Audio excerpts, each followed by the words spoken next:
জয় শিব শম্ভু, জয় মা তারা। প্রিয় দর্শক, দুর্গাপুজো হলো বাঙালির শ্রেষ্ঠ পূজা। আর আমরা বড় থেকে ছোট প্রত্যেকেই এই দুর্গাপূজার কয়েকটা দিনের জন্য সারা বছর অপেক্ষা করে থাকি।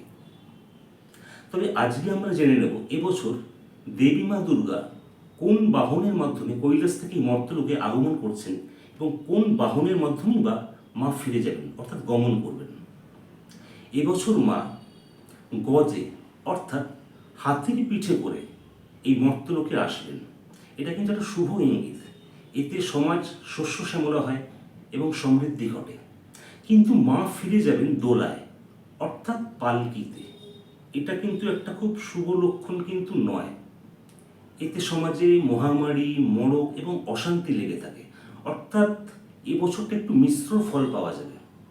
তাই আসুন আমরা সবাই মিলে মায়ের কাছে প্রার্থনা জানাই আমাদের সকল প্রতিকূলতা যেন অতিবাহিত করে আমরা শান্তি ও সমৃদ্ধির পথে উপনীত হতে পারি।